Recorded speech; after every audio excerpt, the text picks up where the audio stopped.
But tell me what you would cut.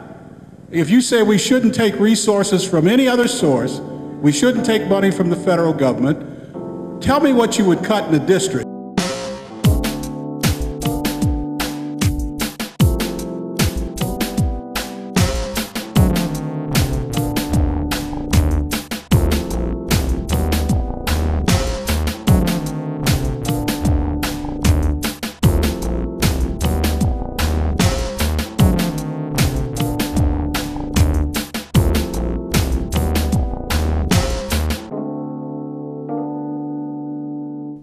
Good evening and welcome to Captions.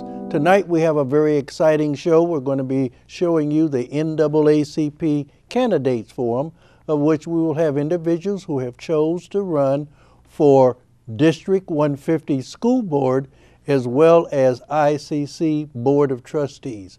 Please listen, make an intelligent choice, and please vote on April the 5th. The decisions that happen in education rest with you and the choices you make. Support the candidate of your choice. Listen carefully so that you are an informed voter. And as I indicated, Susan Yoder was not able to be with us this evening. She had a family emergency, and so this is 4 of the 5 people who are running for the 3 spots.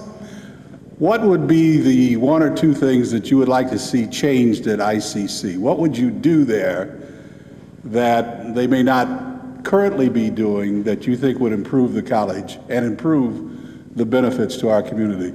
Well, as I said, I think the current board has done a wonderful job.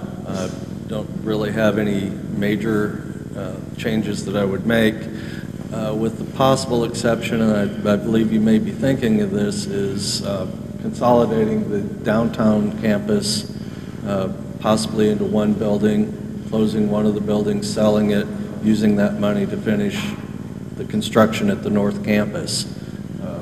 I think that North Campus really needs to be finished and better utilized. It's really going to help ICC once it is finished. Again, the current board has done a wonderful job. I can't say anything bad about the job they've done. So asking for major changes, I don't really have one. ICC has done a good job of providing a good education for everyone in this area at a reasonable cost. Well, I tend to agree. I think probably the biggest issue that's facing them is the consolidation of the 2 Peoria campuses, the downtown campus and the North Campus. And I think I would support the phase out of the downtown campus in order to provide all of the facilities out at the North Campus, for no other reason that I think there would be a lot of cost savings to not owning 2 buildings downtown. It's got better parking, it's a much more efficient layout out there and can offer a lot more classes. So I think that's the one change that I think that will be coming and that I would support. I also agree about the downtown campus moderating with time, given the fact of costs or lease they might hold to move into the North Campus. I think that would be extremely well, and the students that I did talk to and youth that I did talk to also indicated that they wanted a student study grouping space at the North Campus and a library there so that they could be at that campus and be able to communicate with others that are going to the school and learn and share their knowledge of what's going to the school. One of the other things that they brought to my attention was what some junior colleges call target people for when the new courses start. If it's a big campus, then that is a director of distance, because some of them said when they first started they got lost on the campus, the North Campus, and didn't know where to go and the class was about over. So that's not a big thing, but for them it was a major issue. I am totally surprised and with a smile look at them in their vocational direction. I would like to see the board and the administrators move to four-year colleges at that strong level. I think that's primarily the things that were brought to my attention, and I'll turn this over to Mr. Polk. Well, we have been discussing for the last 2 years about a possibility of closing downtown, because when it first moved down there, it was moved down there to be closer to the inner city. Put your mic closer to you. Oh, yeah. Oh, closer to the inner city. But we're realistic now. We're talking about phase out, and we will phase one of the buildings out. But we might keep one of the buildings strictly for the medical field. The other thing is that the transportation is much better now as far as CityLink going out, and a lot of people use the transportation to go to ICC North. Surprising enough, at one time, that area seemed a long way out. You know, I mean, way out on University. You know. You mean the North Campus? Yeah. Right. Yeah. We felt, but now it's getting closer and closer because the population is moving out more and more. So it fits very well. We have, like I said, 4,000. Now, what I would want to change, if there was anything to change,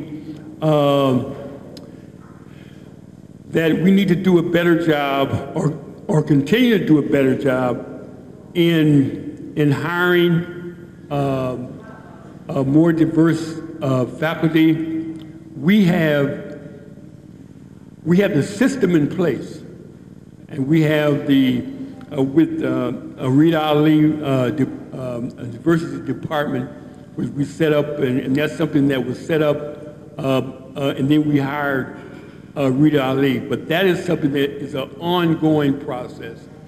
You must continue to reach out for, because it just don't happen overnight, and that's something that I would hope that we would have more and more diverse in the faculty and the teaching. But everything else, I think we are working towards. We just increased the Cougarplex, who was a larger event center. So we're on track. We're talking about a new residence hall, because that's been going very well. We've had some problems, but it's not really that bad. And so we want, because that gives people an opportunity. We are 10 counties. And the reason we built in the first place was because if you live in Bradford, that's 90 miles, you know, a round trip. And a lot of people just don't want to travel that far. And plus, if you have students, a lot of times they don't quite know what they want to do. And so it's best to get them out of the house. I know our youngest child, we got him out of the house, but we took him down Parkland, mainly because he wouldn't have to stay at home. And so he ended up being a better student, away from us, away from home. That was before ICC had a dorm. And so if they had a dorm, we would have had him in the dorm instead of down in Parkland, because you have to pay extra money outside the district. But I think we're doing a good job. I'm aware of most of the community colleges in the nation, and we're on the cutting edge and doing all the things we possibly can do. I have an interest in seeing more students graduate from high school so that they can move on to ICC. I know you mentioned Carl Cannon's elite program. Are there any other programs that any of you can recommend, or any other ideas for keeping students in school, getting them interested in school, and keeping them focused on graduating? I visited in my district all of the schools and talked with all the principals and toured all the schools since I was not familiar with this area. And we are, District 150, we don't get to hear a lot of it. There are a lot of really good programs. We do try to accommodate the children who are special needs children as well as gifted children. And then there's the children in between. The Edison program I know is a twofold. It's an absolute fantastic education program that they have. The Tungsten Benchmark program, what they have is they can mark the children every month to see where their strengths and weaknesses are. I would like to try to implement that in District 150. I don't know if we are able to because of the budget, because it does cost a lot and we need to be on a fixed budget. So I would try to propose that we try to model what the Edison program is for the District of 150, and that would give all of the children an opportunity, no matter where they are, to accomplish their goals and to fulfill what they have, their life goals are. I agree with what Jody said. There are lots of programs in the district already that do address special needs and interests of students. One would be the International Baccalaureate program at Richwoods High School. Others would be the Peoria Alternative High School. And I've lost my train of thought, so hang on just a minute. Obviously, we have an outstanding gifted school, middle school. We now have the Quest Academy. There are numerous programs that do help prepare students to go forward. Being an early childhood person, I would say to you that the earlier we start, the farther we'll go. And it's sad that early childhood education is a grant program. It's not part of the K-12 funding that comes every year on a per pupil basis. It's a grant, and in the last 2 or 3 years, we've had our ups and we've had our downs. And early childhood programs have taken a hit. So I guess I would say to you that we really need to focus on the early years. Our primary kids do pretty well across the board, and then we get to middle school, and we have made some attempts there, but we're going to have to do a lot more with the kids between grades 5 and 8 if we want them to be ready for high school and then ICC or wherever they choose to go. As I understand the nature of your question is, how do you get kids to, in fact, stay in school? I think there are a couple things. One of them is that they need to have something that's relevant in their classroom that engages them and keeps them involved. I taught a junior achievement economics class at Richwoods. In fact, it was my old home room at Richwoods, which was very sort of a strange experience to go back and do that. But I think what I saw was that the different approach to teaching and the material, the level of engagement was really directly related to the amount of interaction in the classroom and not from the lecture itself. And I don't know if our current teaching methods really recognize that to that extent. Second is that I think the vocational issues in terms of having a career path or a life path that sets out something that is within reason and is achievable and understandable by kids, particularly when they're in their high school years. I don't think many of us here really knew what we were planning to do when we were adults, when we were a junior or senior in high school. And I think giving children and students a chance to look at that and understand that there's a path here. It may not end up in a vocation, but it gives me something much more concrete than sort of an idea of, well, I'm going to go to college and do something. So I think those two things in particular, a different engagement level in the classroom, which could include technology, and a path toward vocational education that really may not be as strong as it should be. I agree with Mr. Cloyd. We have to keep the children engaged, especially at the middle and high school level, because that's where we lose a lot of our children. They have to be interested in being at school every day.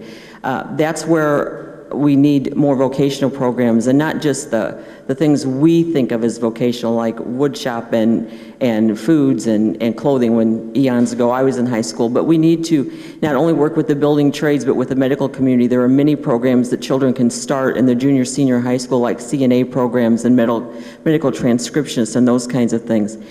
I think that our graduation rates are going up. Another great example of engaging the kids is the new programs we have down at Manual. We have the career paths down there. They start working with the children in the 7th and 8th grade academies, which prepares them for what they have be offered in high school, and then they follow through. So I think those are the things we have to do, is find ways to engage the children in middle and high school to keep them interested and want to be there.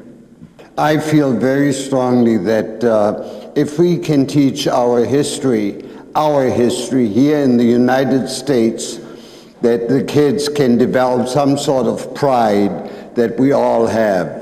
And we all feel very close to the Stars and Stripes and everything else. And I feel by creating this with our children, that's going to bring them back to school, Brian. I think it'll make them come out with their own ideas to what is going on in this world.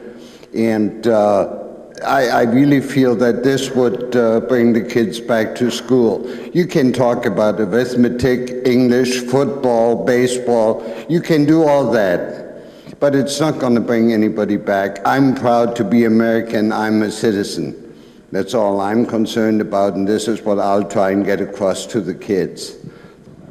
I guess I'd like to know from the people that are new running for the school board, and I understand that Mr. Cloud, is it? Cloyd. You've worked with Carl Cannon, which is an outstanding program, but past working with that program, what other experience have you had working or being in schools that are majority, minority, and poor?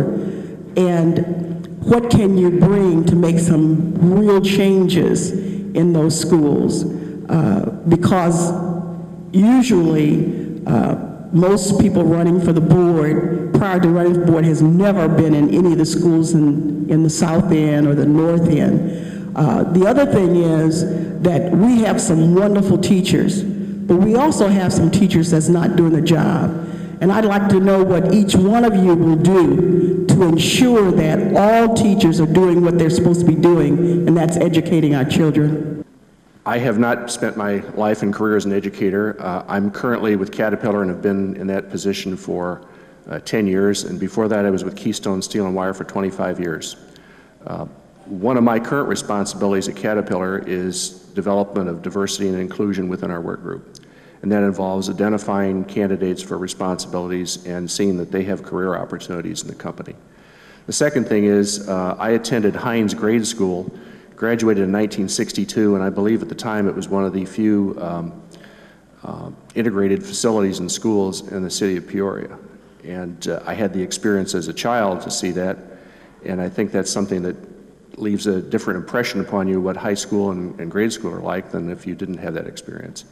I think another point too is that what I've been able to see with the elite program is given the opportunity and given the situation, the kids do great. Last year, 140 students graduated from elite, and they all got jobs.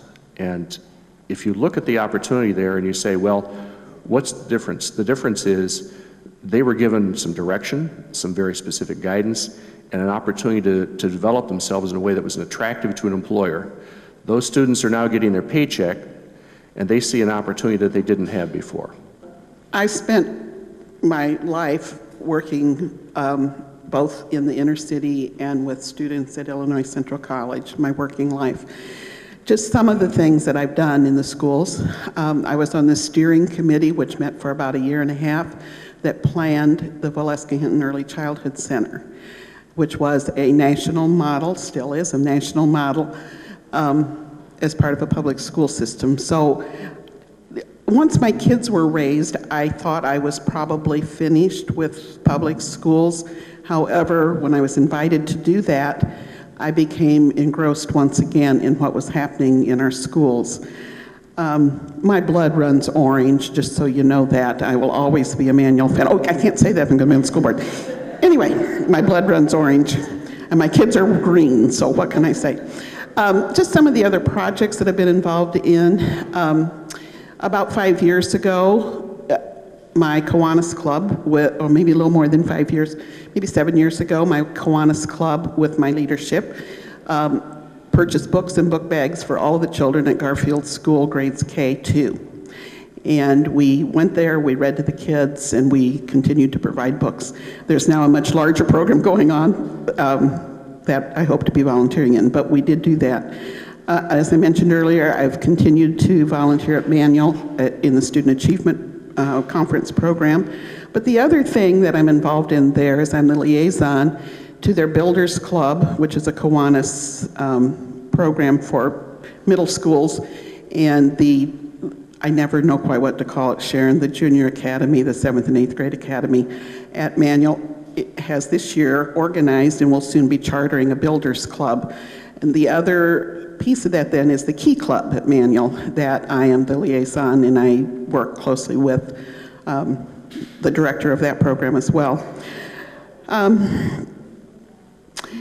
You didn't answer what teachers, when they're not doing their job. But anyway, the other inner city work that I've done, and it's been several years since I did this, and I don't want Maxine to hear me say that I did because she might ask me to come again, but I used to do lots of training at Peoria Head Start. And many of those kids are now in our, not those same kids, but many of the kids who were in Peoria Head Start are in the public school pre-K programs as well. You did ask, didn't you, about what we would do about teachers who aren't doing their job? Yes. We're supposed to answer that, huh? Okay. You know, I think most teachers do the best they can with the materials, the resources, and the diversity of children, and I mean that in so many ways, but the difference in ability levels, there's so much difference. I think that most teachers still try to do their best. But I would say to you that there are some rotten apples. And you hear people say, gee, you can't get rid of them because they have tenure. But you can get rid of a tenured teacher. You have to build a case, and you can't do it overnight. But you have to fairly evaluate them. The principal has to be strong enough to fairly evaluate those teachers and build a case. And if the teacher, you know, at some point the teacher is going to be dismissed, hopefully. There's always the possibility of legal action, but if you have built your case and it's airtight, that's the only way I know. I mean, you can try to counsel them out, and to get tenure takes longer than it used to. I think the 5th year now is when they get tenure. And hopefully by 5 years we've figured out who can't cut it and they're gone. But regardless, I think we as a district have to hold our principals and our administrators accountable to fairly evaluate those people. And for the good ones, yay. And for the ones who are not so good, we need to figure out what to do with them. As far as the urban children, my son's attended an urban high school, so I think I have a little bit of an idea of what goes on in an urban high school. But I think in order to help those children succeed from the lower levels all the way up, one of the things we need to do is the individual planning for those children, because every child learns differently, every child responds to different things, and so I think it's important that we stop lumping children into classrooms or groups, and we need to deal with their individual needs. As far as good teachers versus bad teachers, the first thing I think we need to do a better job of in our district is mentoring. As we have new teachers come into our district, whether they're right out of college or just new to our district, they need to be mentored by our veteran teachers. I truly believe the majority of the teachers in our district are good teachers. They have good intentions. Some of them have just not had the training along the way. And I think that's very important that we give them the good start so they can become good teachers. Then they need to be held accountable. But everyone in the district needs to be held accountable. Teachers need to be evaluated in a fair way, but principals need to be held accountable for doing those evaluations and doing them in a fair way. The students need to be held accountable for their end of it, and then it moves right on up the chain. So there are ways to remediate teachers, even if they're tenured. The key is you now have 4 years before teachers are tenured, so if the principals and the administration do their job and are honest about evaluations, then you can find out which teachers are not suitable in those first 4 years and find a way to either make them good teachers or have them move on. I can't brag about the local or any local education. I hope I can answer your question. I'm not too sure about that, but I feel quite strongly about the whole thing that I've already answered. I've already talked about that. And it would now be just a normal repetition as far as I'm concerned. I feel it's very, very important that we know how teachers are, how good they are, and if they are no good, fire them. And that, as far as I'm concerned, is all there is to it. Principals can fire them, I suppose the superintendent can. I'm not too sure about that, but I feel that we all have to be very strong nowadays to get the kids off their behinds and get going on things and learn about things. What they want to learn is up to them, but I think it should be identified what they should learn. And I hope that answers your question a little bit. It's been mentioned that teachers should be accountable and staff should be accountable, and I'd like from each of you your perspective on how the board is held accountable to the public other than waiting to the next election. How do we hold the school board accountable for the decisions they make? I believe that the community is the key in anything. I think the lack of participation that we've had so far in the community has allowed the school board to kind of make decisions on their behalf that maybe aren't what the community wants. What I believe is that communication between school board and the voter, because you are the taxpayer and you are our boss, and we do what you guys want us to do. For us to go out there and be irresponsible with the funds that we have and doing different programs that don't make common sense, I think they should be held accountable, and I think the community needs to be part of that. There needs to be a debate and open communication between the two, and we have to get the community more involved in the decisions that the board does make. So accountability is going to come from the community, I believe. We need to hold them accountable 100% all the time.